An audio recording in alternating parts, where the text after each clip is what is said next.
Hey, it's Steve Barcelo doing something a little different today. I'm in the museum getting ready to open. It's a Saturday. I just got back from being on the road. I'm going to be hitting the road either next week or the week after. I've got to go down to Florida to see my dad. He just had a birthday on the 12th. He is 98 years old. His health is not as good as it could be, so I just want to go down and check on him and make sure everything's okay. He's down in Hudson, Florida, so it's going to be a ride, and I'll hopefully get a bunch of videos going down. Today I'm talking about something a little more interesting. Billy Joel, the piano man. When I worked for the Daily News, I used to deal with Billy quite a bit. The reason he's in the news again, he's a huge motorcycle nut. He's into the European bikes and all that sort of stuff, the European racers. He's just a fanatic with it. He's got, I think, well over 100 bikes at this point. Well, he's closing 20th Century Cycles, his motorcycle shop / museum. I used to hang out there quite a bit. I used to go and use his internet, plus I did a lot of stories on him. So I've had a lot of people reach out to me and say, Steve, you're good friends, and you have documentation, do you have things involved for the stories they want to talk about closing, since it's closed now, bikes are no longer in there. Basically video of him with the bikes and stuff, and I have tons of that. So I've been going through and downloading and trying to find stuff. I've been going through old hard drives for the serial killing story. I mean, just trying to, and as you go through, you find all these stories you forgot about. One of the ones I'm going to play in here is a video. I was there. Billy was donating a bike to, it was something to do with 9/11, and he did a lot of that. And I did so many stories, not just with him, but other 9/11. I apologize. I do not remember who it was for or what the event. It was so long ago. But while we were there filming him, autographing the bike, and then they, I guess, clear-coded that so the bike could be donated with Billy Joel's autograph and date and whatever he wrote on there.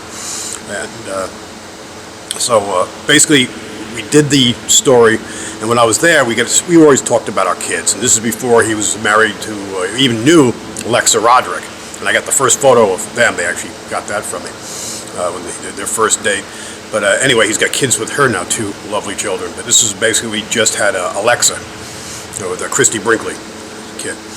So we talk about our kids, and I have the 2 daughters. So I mentioned to him that my daughter, youngest daughter Heather, was going to college, Purchase College. And I said, do you mind shooting a little video that's kind of saying hello and kind of wishing her the best? So I'll play the video here, but you're going to get a kick out of it. It's a silly little bit video where he kind of picks on me. Bomb, bomb, bomb, bomb, bomb, Iran. Hi, Heather. Your dad wanted me to say a few words to you, to encourage you to be a lot better than he is. So good luck with everything. That's pretty crazy, isn't it? And my daughter, I send her the video, and she was up in college. She writes, Billy F. and Joel, and I go like, he's watching you on Facebook. And anyway, but that shows what a nice guy is, that he would do something like that for, someone in the business kid. He's just a good guy and a dad. Another one, let me see if I can keep track of these things. I've got so many. Oh, here's another story.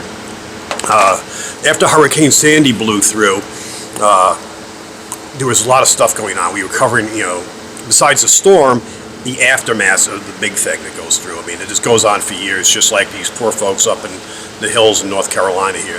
They've got years and years of stuff to deal with. Anyway, so Billy Joel did a book signing. Joe Dance and stuff. Jay Giles was there and some others.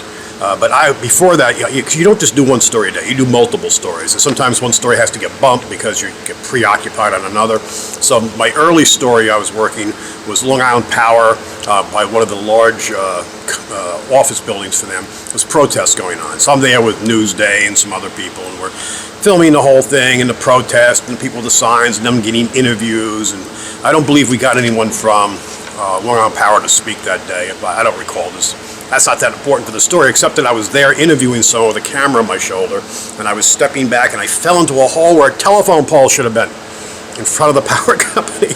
I twisted, went down, so I've got a still camera on, I've got a video camera over my shoulder, and I managed to fall without damaging equipment. I did actually, one of my cameras, the lens hood actually went in, but it still functioned. But I cut the hell out of myself. I was bleeding, so I finished the interview, and then even the guys I'm interviewing, I was like kind of concerned, because I'm literally dripping blood off my arm as I'm talking to him. So after I wrapped that up, Howie from Newsday was there. So he comes up, and we're both walking back to our vehicles, and I mentioned, I got to go to this book signing at Billy Joel's motorcycle shop. And so he's kind of helped me carry my equipment. I go back to my car, and I literally bandage myself with gaffer's tape and paper towel.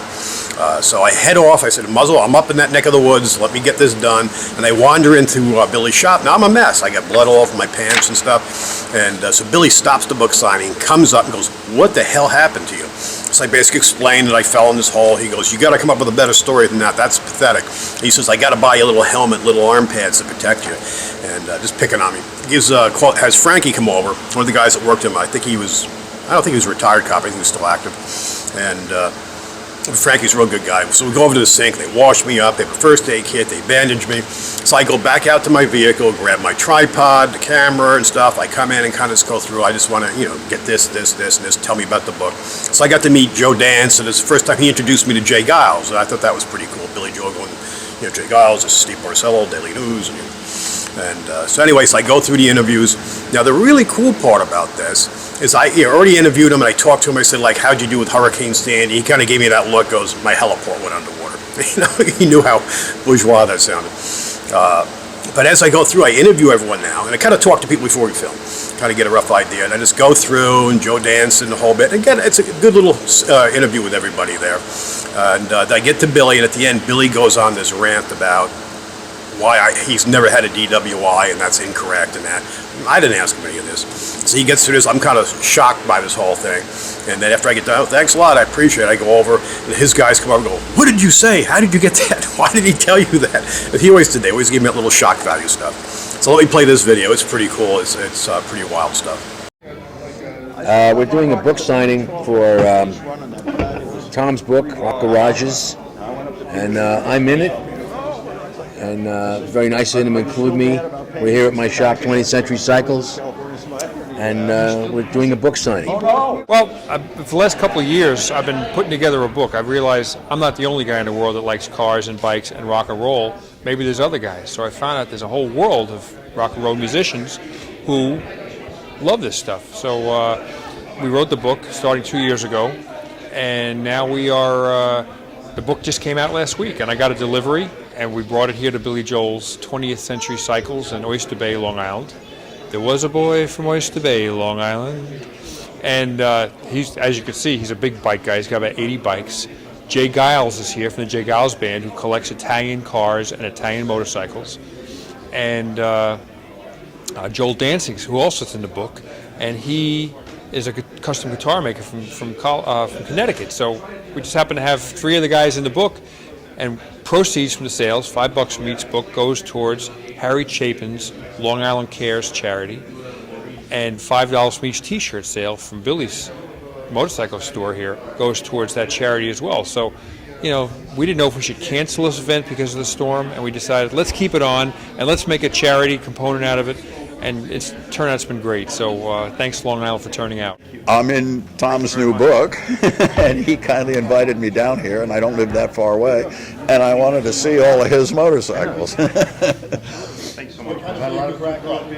I don't really consider myself a collector. I'm a driver, but I'm a big fan of vintage Italian cars, and I have one of each from the 50s and 60s of what I consider the five major Italian makes, which is Ferrari, Fiat, Alfa Romeo, Lancia, and Maserati. And you should make note that the Fiat is a real Fiat, and the Lancia is a real Lancia, not a Fiat Lancia.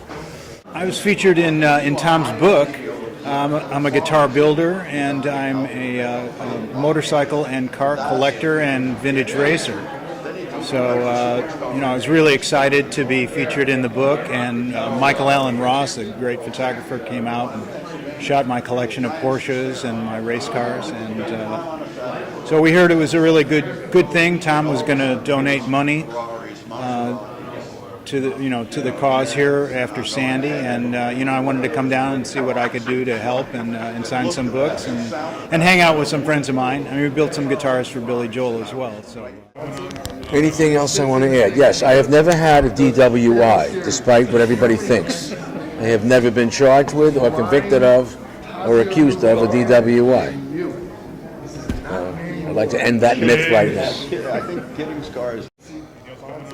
Anything else I want to add? Yes, I have never had a DWI, despite what everybody thinks. I have never been charged with or convicted of or accused of a DWI. I'd like to end that myth right now. All right, is that cool? Okay, the last video I'm going to play, I'm not going to go a whole intro here. This is the Moto Guzzi one. This is basically, he had Moto Guzzi there, mixing their bikes. They donated a bunch of bikes to him. I don't know if he got to keep them or not. I don't really know that part. He could have bought them, obviously, if he wanted any of them. But apparently the Moto Guzzis have some kind of weird motor that goes back and forth, or some kind of, the pistons go right to left instead of whatever, up and down. He talks about that, but he has some really cool stories in here. So this is what I was very proud of. It was a good video, and basically, I just, and he opened the museum after this to the public. So that's why he kind of like ran and hid in his office, because he gets tired of the public every so often. But I ended up putting a wireless mic. He didn't want to wear it. So as you see in some of the video here, you'll see it just sitting on the table in front of him, and thank God it worked great. So I was able to get the sound and interview it, record him, but even wander around live while he's talking and film the bikes. It was one fluid sort of thing. So it's pretty cool. Check this video out too.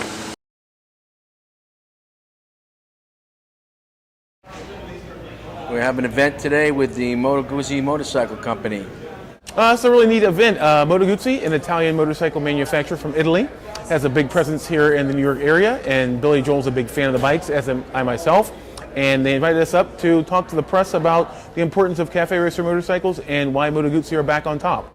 And we're going to have some press here.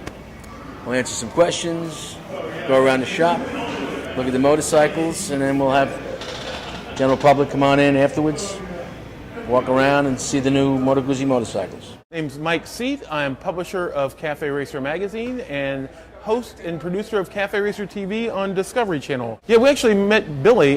Billy called our magazine's editorial offices one day and said, "Hey, is this Cafe Racer? This is Billy Joel." And I said, "Really? This is Bruce Springsteen?" He goes, No, really, this is Billy Joel." But the funny thing was, we talked for about an hour, and we never talked about showbiz or music. We talked about transmissions, gearing, chains, sprockets, that kind of thing, because Billy's a genuine gearhead. He's really into it. And I think that's something, he opened the shop here in Oyster Bay called 20th Century Cycles. It's a place where people, sober-minded gearheads, can meet and talk and admire and ride motorcycles. In Europe, we're called cafe racers. Kids wanted bikes that look like they're racing, race winner hero bikes, like from Isle of Man or from Grand Prix bikes. And they would take fairly inexpensive stock bikes and try to get a lower handlebar on it. They would try to make it look more like a racing bike. And those ended up being cafe racers. In the States, we had bigger motorcycles. So the way to make those faster was to knock parts off of them. They called them bobbers. This is before choppers became a look. You would chop parts off, you would bob parts. They made the bikes go faster. They could climb hills on them. And they started to look like hot rods. That's the difference between the American hot bike and the European hot bike. So there's kind of a kinship between bobbers and cafe racers. Cafe racers are more like a racing bike. The seating position is more like a racing bike. Bobbers more of a street bike that's been souped up. Put it that way. I tend to like a retro styling. I like the way new things work. I like the way old things look.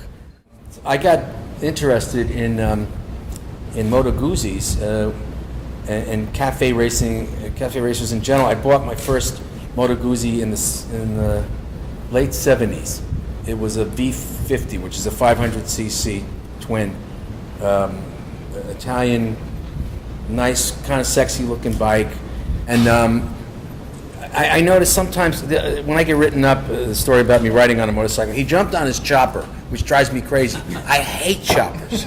I would never ride a chopper. I can't stand the chopper culture is dead. It's deader than a doornail. It started dying when you saw the movie Easy Rider. That was the beginning of the end of the chopper. Bono was in Sag Harbor. I have a house in Sag Harbor. So Bono is renting a house out there while he's on tour. I meet him at the American Hotel. We have a beer. He comes to my house. We're sitting around shooting the crap. And then he's got to go home. He doesn't know where his house is. So I take him in the sidecar. Now I read in the paper the next day, Billy Joel kicked over his chopper and took Bono with him, and they roared away into the sunset. It was a scooter with a sidecar. We looked like the Keystone Cops. You know, he had his little helmet. I have like, and we're stopping people in North Haven. I said, "Where's your house?" He goes, "I don't know. It's on North Haven Road or something like that. It's near the water." I said, "Oh, great. Everything's near the water in North Haven." It's when let's see, and late in the day, where's the sun? He goes, "Right in front of the house." Okay, west side. You're on the west side of North Haven. So we're driving around, we're stopping people. Do you know where North Haven Point is? And they're going, Are you this? Sometimes the smaller motorcycles are fun. That's why I enjoyed the 750s. They're just so easy to handle. They're light. I just had double hip replacement surgery. So I prefer that. But I also like my California Vintage. They're just great bikes. I like Italian motorcycles. They're sexy. The Italians build sex into things. The transverse vibration, is a great sensation. Hey, transverse vibration is a great sensation. You can use that. Cafe Racer TV is on Discovery HD Theater and Discovery Velocity Networks every Wednesday night at 9. It's a series now in its second season that sort of chronicles the world of Cafe Racer high-performance motorcycles. It basically follows what my magazine does and goes to visit people who build the bikes, race the bikes, sometimes race them illegally on the street to see what's going on at the scene and have a lot of fun with it. We're doing really well. We're the top-rated show in Discovery HD Theater. We found out there's a whole world of movement about this bike, these type of bikes, from England to Italy to India to Spain, everywhere we go in the United States, Canada, it's everywhere, and we're just amazed by it. Yeah, we had an earthquake today. I missed the whole thing. I like that Moto Guzzi one. Actually, a lot of people have reused that video, and I was very happy with that one. I wanted to do some Billy Joel stuff. I'll try to mix a little bit of stuff in. Maybe I'll do more stories like this on some of the stuff I used to do as a journalist, and put more stuff up. I'm going to do more with the serial killing story. I'm working with Lauren DeFranco, so I got to talk to her. But we'll see what's going on. Thanks for watching. Don't forget to like, subscribe, and share. I'm hoping to get a lot more videos out. The summer is going to be ending soon for the museum, which will give me a little bit more time. Thanks for watching. Everyone be good to each other.